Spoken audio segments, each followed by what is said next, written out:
Good morning, my Real News Midday TV family. Thank you so much for tuning in this morning, and I'm wishing for everyone a wonderful and a productive day.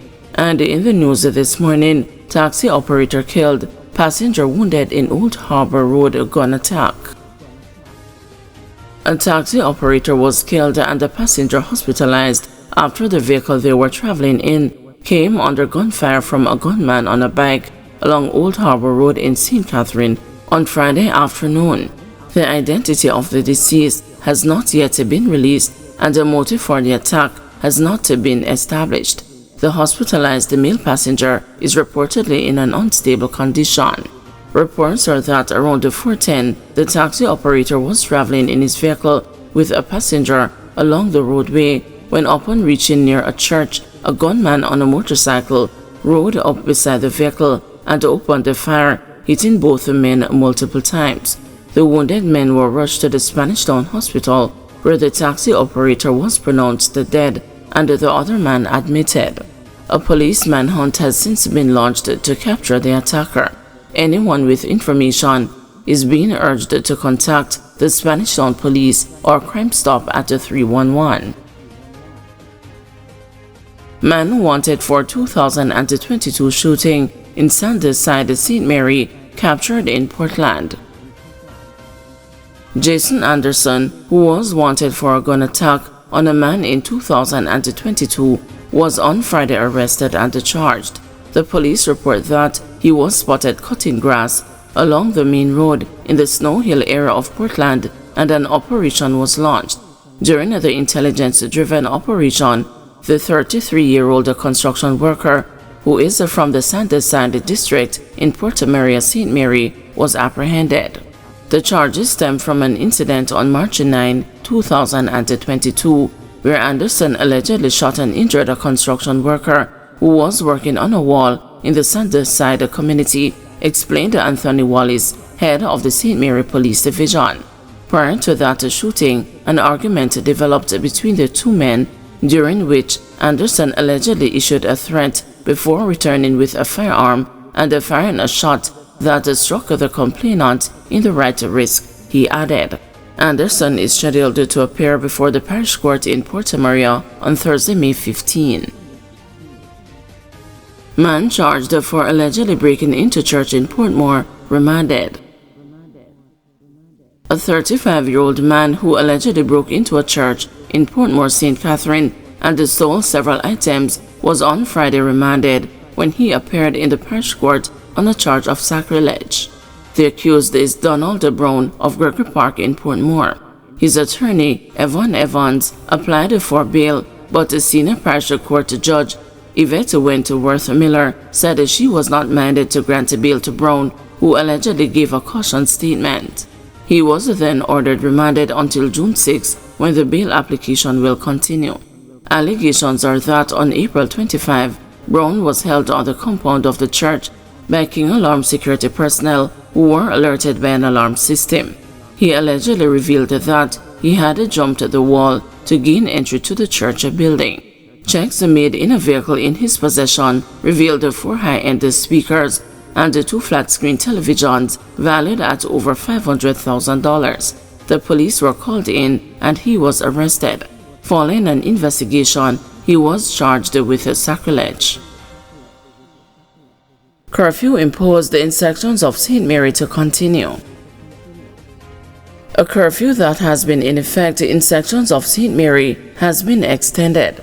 The curfew began at 6 p.m. Friday and will remain in effect until 6 p.m. on Sunday, May 11. The areas affected in Boscobel are east from Boscobel Basic School, continuing 811 meters south to Capture Land Boscobel View Housing Scheme.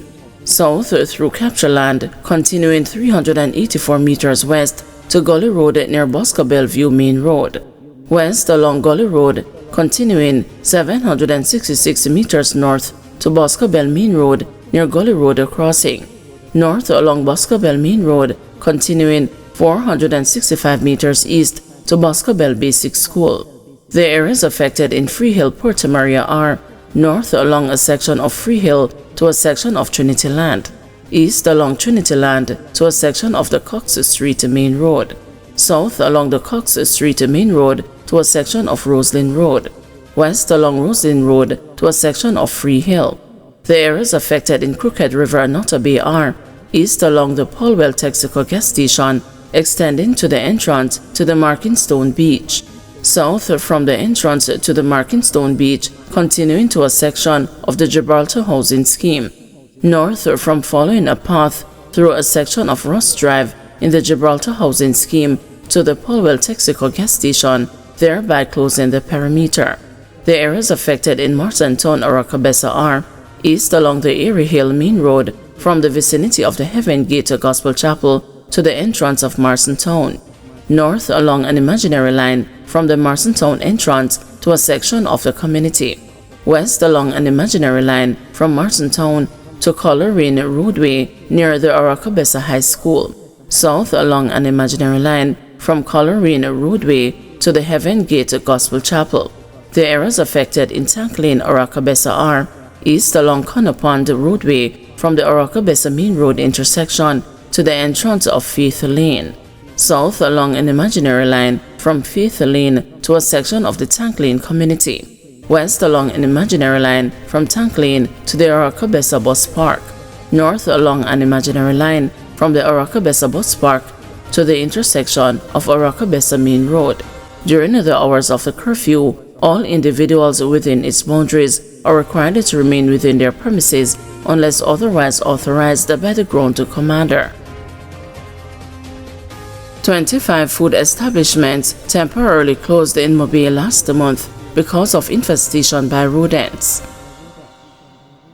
The St. James Health Department ordered the temporary closure of 25 rat-infested businesses in Montego Bay in April as it employed a zero-tolerance approach to rid the parish of the pest.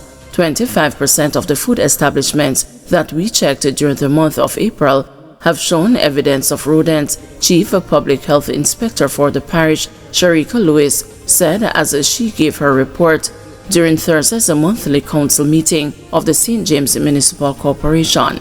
A food establishment is defined as an operation that stores, prepares, packages, serves, sells or otherwise provides food for human consumption.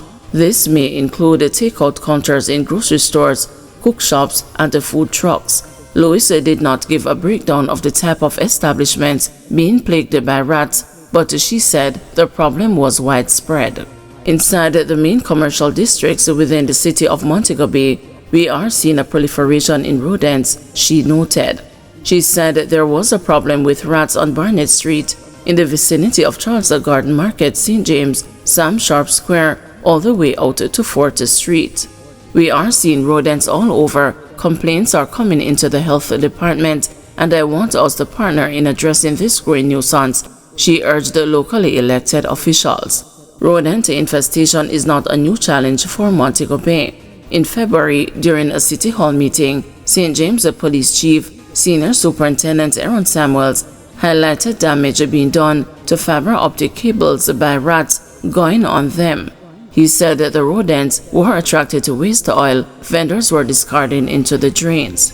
In 2003, Councillor Michael Troop of the People's National Party, Granville Division, caused a stir when he hyperbolically said rats were taking taxis within his division.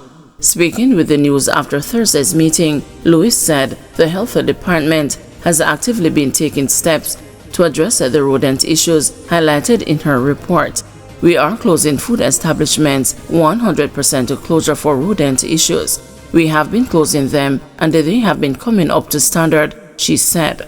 We had one that, based on the severity of the rodent control situation, they were closed for almost 3 weeks, Lewis revealed. However, she said commercial activity was not the only cause of the rat problem. In the city, bulky waste is not the problem right now for the rodent problem that we have. It's just the behavior of persons, how they discard their garbage, the nighttime vendors, daytime vendors, and the commuters, persons who are on the road every day, the health official told the news. We are seeing where persons are eating their lunch, cooked lunch, and they just throw the bones and the rice willy-nilly on the road, providing food for the rodents, she added. During her presentation, she had disclosed that the health services team may soon get some help in this fight. A private pest control operator has reached out to the health department and they want to conduct a rodent control program in the city, Lewis said. I believe that they are looking on the Charles Guard Market. However, we want to implore them to extend it to other areas such as Sam Sharp Square, she said. The work, she said, would happen on Labor Day, a move Mayor of Montego Bay, Richard Vernon, indicated would be welcomed. Guys, thanks for watching. Please join us this afternoon at 2 p.m. for another news update.